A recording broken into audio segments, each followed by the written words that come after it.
Hello, I'm Jan Carabeo, and welcome to Your Money Matters right here on CBS News Philadelphia, a weekly roundup of the top financial and consumer stories that impact you and your community.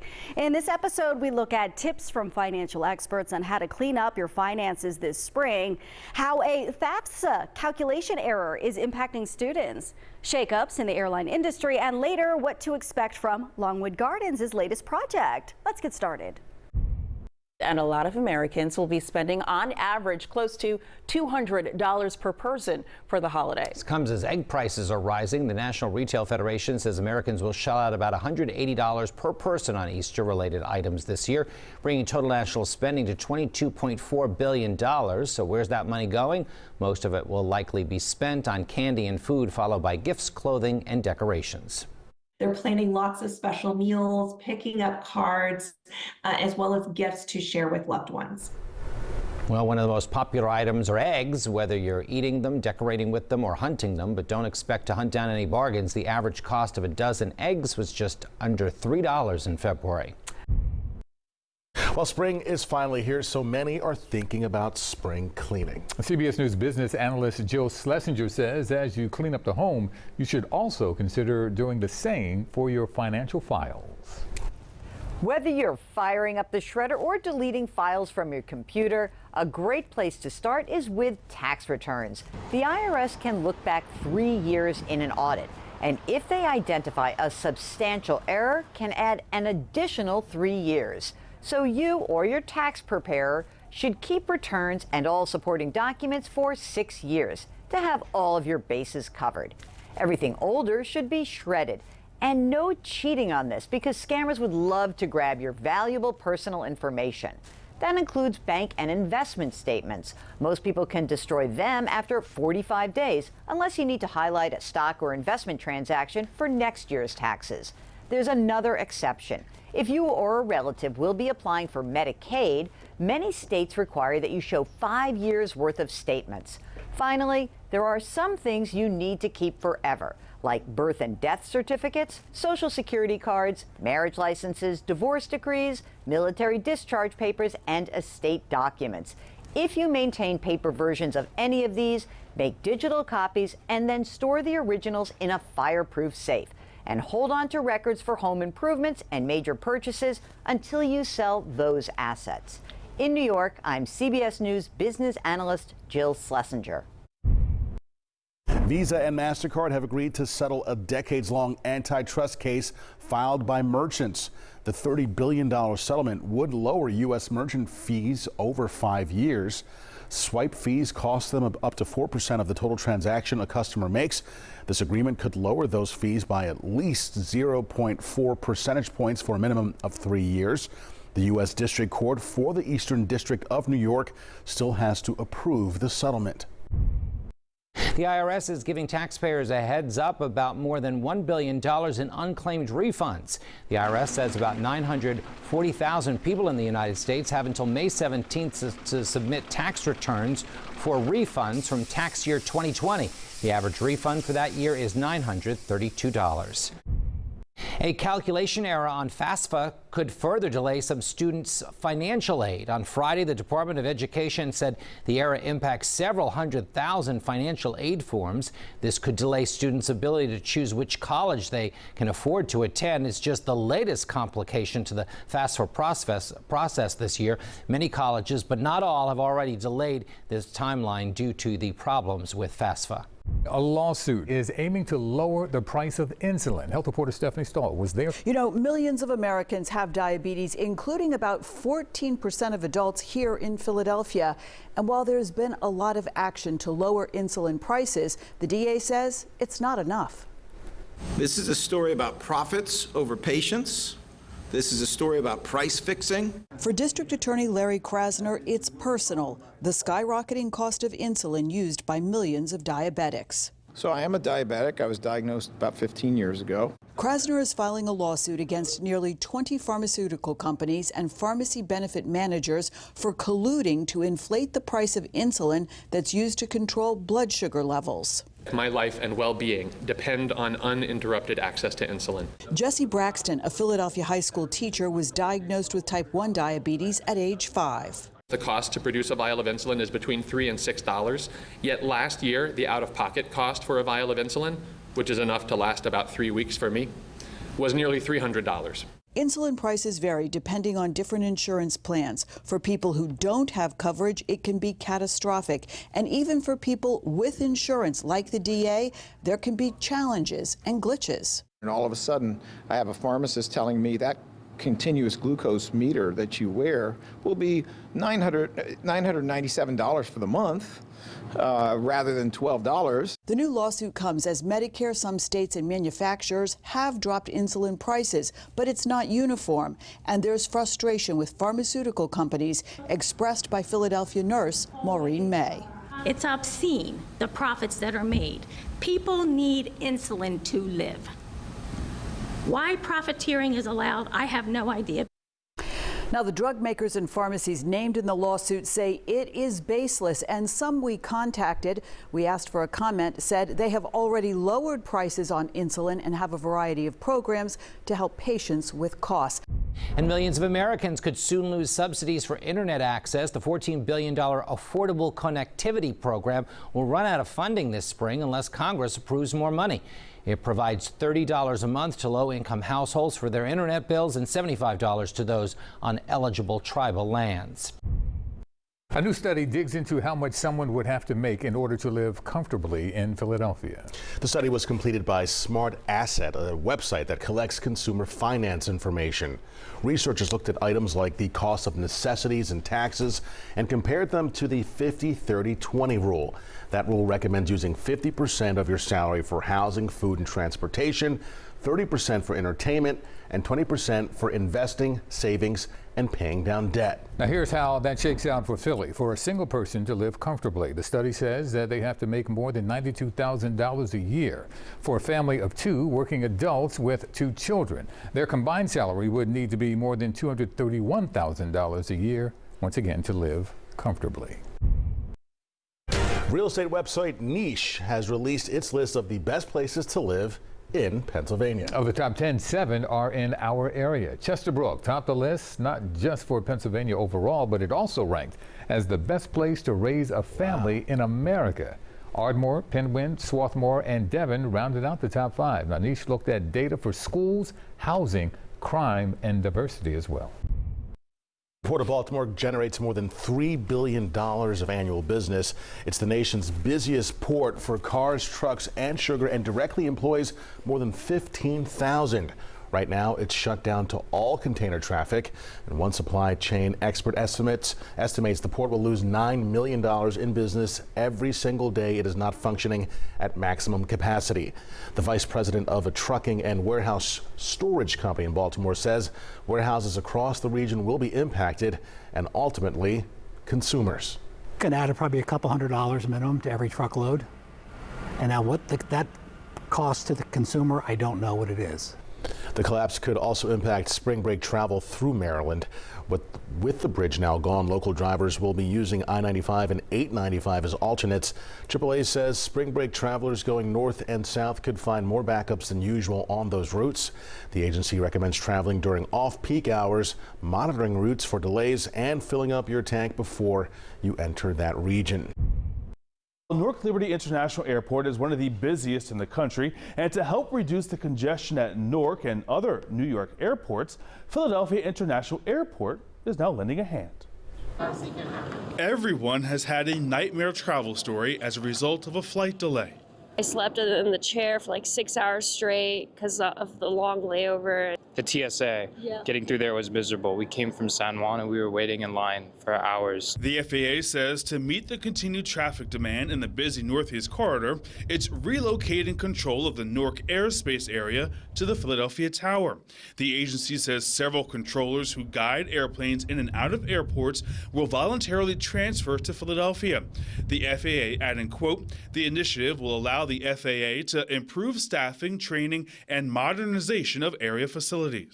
Philadelphia will control 2 areas, and that'll keep probably the traffic moving a lot better. It's always good that they're looking for ways to upgrade infrastructure and make it as smooth as possible for travelers. Some aviation experts say the move will actually help alleviate congestion at Newark Liberty International Airport, one of the busiest airports in the country. It's better because the controllers won't have as much traffic that they have to control themselves. And the transition is scheduled for the end of June, just in time for the busy summer travel season. So here's a question. Would you pay to make your commute faster? Even in small cities, rush hour can be a pain. Traffic is often worse in major cities. Well, New York City recently authorized a plan that it considers to be a traffic game changer. Amy Kiley reports on how its congestion pricing may translate elsewhere. What has worked for the rest of the world will work in our city.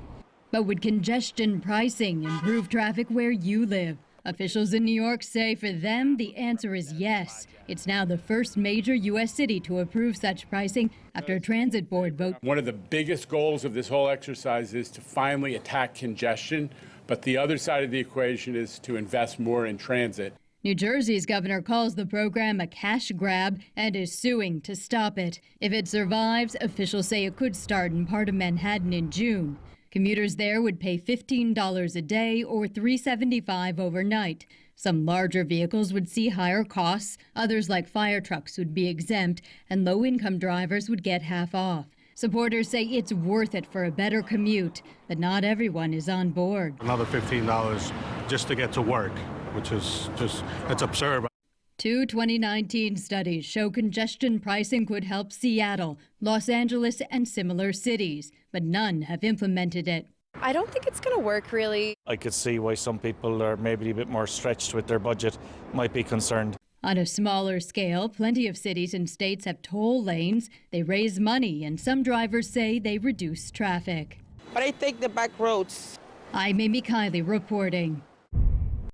A shakeup at Boeing. Boeing CEO David Calhoun will step down. It's part of a broad management shakeup after a series of mishaps, including the loss of a panel from a brand new 737 MAX jet. Two Boeing 737 MAX jets crashed, one in 2018 in Indonesia, another one in 2019 in Ethiopia. The head of Boeing's commercial airplanes unit is retiring, and the board chairman will also leave. Southwest Airlines is preparing to join the ranks of other carriers that offer overnight flights. The all-economy airline announced Wednesday it's planning to start offering Redeye flights for the first time. The flights are expected to start out of Las Vegas and Hawaii within 2 years. Southwest says it hopes to offer just about 50 Redeye flights a day. Such flights are common in the industry, but Southwest didn't have a booking system that could handle them until 2017. Just 2 weeks, a rare event will happen in the sky. A total solar eclipse will be seen in parts of the United States. Well, to see it, you have to use proper eyewear, but experts are warning that fake glasses are hitting the market. The CBS News correspondent Danya Backus has tips on how to protect yourself. And then Chloe's putting together our pillow box product. It's a busy time at Rainbow Symphony in Los Angeles. Mark Margolis' company is shipping out glasses for the solar eclipse. That's a couple of weeks away, but he's been making glasses for 2 years. How many glasses have you produced over, the last 2 years? 2 years. Really tens of millions of pairs. Yeah. His glasses are made in the U.S., come with an ISO seal, and are certified with the number 12312-2. However, experts are warning that foreign companies are making fakes. The American Astronomical Society says one or more unidentified factories in China are now producing counterfeit eclipse glasses. This counterfeit pair looks very similar to the real thing, and on the inside it even has the correct number in the name of a legitimate American manufacturer. We know that there are counterfeits, which may or may not be safe, and we know that there are fakes, which I define as being unsafe. So how do you know if your glasses are safe? NASA offers this advice. Take your eclipse glasses and find a bright light, like a lamp or a flashlight. Hold your eclipse glasses up to the light and look through them. The light will appear extremely dim or not appear at all when looking through the glasses. Eclipse glasses are at least 1,000 times darker than the very darkest ordinary sunglasses. On its website, the American Astronomical Society lists authorized dealers that sell safe glasses. We've been working long hours during the week and then also on weekends. Margolis says supplies are going quickly, so shoppers might want to buy soon before the glasses, like the sun, disappear. Danya Bacchus, CBS News, Los Angeles. Egg prices are at near record highs in a lot of parts of the world, and the cause for that increase include avian flu, higher feed costs for farmers, and growing demand. The average price of a dozen eggs last month in the U.S. was about $3. By comparison, in February of 2021, the price was around $1.60. Well, Dollar Tree has announced that it's closing 600 of its Family Dollar store locations this year, including 6 in our area. The discount retailer also plans to close an additional 370 Family Dollar stores and 30 Dollar Tree locations over the next few years. These are the Family Dollar stores in our area. 62 employees in all will lose their jobs due to the planned closings on April 20th. The company claims that it has struggled as inflation impacts low-income shoppers' spending habits. The number of stores closing represents 15% of the company's locations. Well, this is a milestone that will be tough on the wallets of prospective college students, a $90,000 a year tuition. Several New England universities and colleges have now reached or surpassed the $90,000 mark for undergraduate tuition and costs starting this fall. Tufts estimates its undergrad program expenses are close to $96,000. That tops Wellesley at roughly $92,000, and Yale comes in around $91,000. Airlines are preparing for record-setting travel. If you're looking for a last-minute getaway, Chris Van Cleve found some ways to save. Play ball. The Ayala family is spending their spring break taking in spring training in Arizona. It's our spring break, and they got to see some players, get some signatures. They're among the tens of millions of Americans hitting the road and filling airports as the first big travel season of 2024 kicks into high gear. The TSA says so far checkpoints are 6% busier than last year's record pace. The key to getting a good deal is being flexible on dates and destinations this late in the game. Lindsay Schwimmer from airfare tracker Hopper says warm weather destinations are the top picks for spring breakers. And there are still deals to be found, like New York to Cancun for $250 round trip, Chicago to Dublin for under $500, and LA to Fort Lauderdale for around $140. If you're eyeing Miami, maybe skip some of the more crowded beach destinations. Consider a Fort Myers, a Tampa, a Fort Lauderdale. That's going to help you save a little bit more, and you'll avoid the crowds. It depends where the deals are. Travel expert Emily Kaufman, known as the Travel Mom, says there are several ways families can stretch their budgets. Most spring breakers are planning to fly, but it might be cheaper to take a cruise. Cruises are a terrific value because the closer we get to the departure time, the less the price becomes. Kaufman says bundling lodging and travel together can also save you money, but don't forget. Look inside your wallet. See what membership cards you have there. AARP has great deals. AAA has great deals. Your teachers union, being part of the military, first responders, all of them get travel perks and benefits you might not realize you have. And hopefully leave you more money to enjoy your spring break. Chris Van Cleve, CBS News, Los Angeles. MLB owners have approved the sale of the Baltimore Orioles. The team will now belong to a franchise group led by David Rubenstein. The price tag, $1.7 billion. Rubenstein is the billionaire co-founder of the Carlyle Group and a Baltimore native. Well, some bad news for sneakerheads. It may soon become more difficult to find certain Nikes. You're a sneakerhead, It's right? already difficult. It's already? See, yeah. It's going to be more difficult, however, because the sneaker giant is slashing the supply of some models to boost demand. That's how it works. Nike Air Force One and Pegasus sneakers will be impacted. The company plans to cut back supply in order to sell its merchandise at higher prices and keep them from being heavily discounted. Nike expects the cutbacks to hurt sales. The company also cut 1,700 jobs. Wow. Well, we now have an opening date for Longwood Gardens' new project, Longwood Reimagined. The expansion of the conservatory and grounds will open on November 22nd. There will be new buildings, indoor and outdoor gardens, as well as guest experiences. Until then, the rest of Longwood Gardens will remain open. The Philly favorite will soon reopen. In July of 2022, a fire tore through Jim's Steaks on South Street, badly damaging the restaurant. They've been in rebuild mode ever since, but now, in just a little over a month, you will finally be able to enjoy one of their famous cheesesteaks again. After nearly 2 years, the restaurant's owner says they plan to reopen their doors on May 1st. Pennsylvania is a step closer to having an official state candy. Legislation to name the Hershey Kiss the official candy of the Commonwealth is headed to the Senate for its consideration. A group of students from the Council Rock School District in Bucks County started advocating for the Hershey Kiss and were in the Capitol in Harrisburg for the House vote yesterday. Krispy Kreme donuts are coming to a McDonald's near you, possibly. 3 types of the sweet treats will grace the Golden Arches later this year. The original glaze, chocolate ice with sprinkles, and chocolate iced cream-filled flavors will be available. The addition was tested at nearly 200 locations in Kentucky. The donuts will be rolled out in phases and are expected to be available at participating restaurants nationwide by the end of 2026. Pepsi is in and Coke is out at Subway. The sandwich chain says it will start serving Pepsi products across the U.S. starting next year. That includes Pepsi Zero Sugar, Mountain Dew, and Lipton. The company has sold Coca-Cola products for the last 15 years. The move is the result of a new 10-year agreement between Subway and Pepsi. The change goes in effect on January 1st, 2025.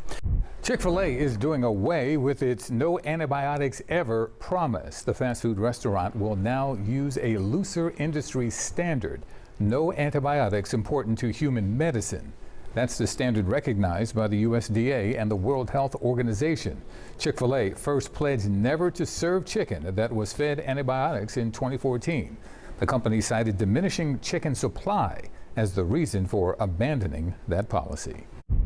And Trader Joe's is making a move that customers may not find very appealing. The price of bananas is going up. For more than 20 years, the grocer sold individual bananas for just 19 cents a piece, but the fruit is now going for 23 cents. Oh. Yes, I'm sorry, Bill. A spokesperson for the company says a change in cost for the chain has made the price hike necessary. Unilever is forming a new $8 billion ice cream company. The consumer goods giant announced plans to spin off its ice cream division to boost sales and profitability. Unilever also plans to cut about 7,500 jobs in the process. The company said cutting the predominantly office-based roles will boost efficiency. The new firm will include 5 of the best-selling ice cream brands worldwide, with Magnum and Ben & Jerry's forming the core. Most would say the bond between people and their pets is incredible, and scientists say personality plays a big part in finding the right one. And researchers using data from the University of Pennsylvania, they are harnessing the power of artificial intelligence to help do some of the matchmaking. CBS's Ian Lee has the story. Searching for a new best friend often comes down to a gut feeling. Chelsea Battle adopted her Cavapoo Peanut during the pandemic. One of the most important relationships in my life. He's my son. While Chelsea got lucky, researchers hope artificial intelligence will take the chance out of it by predicting personality types in dogs. These personality types are defined based on the behavioral attributes, not the breed, not the gender of the dog. Using behavioral records of more than 70,000 dogs from the University of Pennsylvania, computer scientists from the University of East London developed an algorithm to classify canines into 5 groups with up to 99% accuracy. They found dogs fall into one of these categories: excitable and hyper-attached, anxious and fearful, aloof and predatory, reactive and assertive, and calm and agreeable. This is centimeter. With this information in paw, researchers hope to eventually predict the best dogs for sniffing out drugs or guiding the blind. If we have an idea about the dog personality in advance, we can select the right dog for the right job. Or the right match for a family. A high-tech solution to finding the perfect pup, whatever the personality. Ian Lee, CBS News, London. Hey, if you're looking for a pet, now is a great time to make a new addition to your family. The Animal Care and Control Team, ChickfilA, is currently at full capacity, so they are waiving all adoption fees for dogs over 40 pounds. That's happening now through next Wednesday, April 3rd. The shelter is open from 10 a.m. until 6 p.m. Hope you can help out. Thanks for watching this week's Your Money Matters on CBS News Philadelphia. If you're enjoying this show, download our app, CBS News Philadelphia, on your smart TV, Roku, Apple TV, or streaming device to catch us every weekend.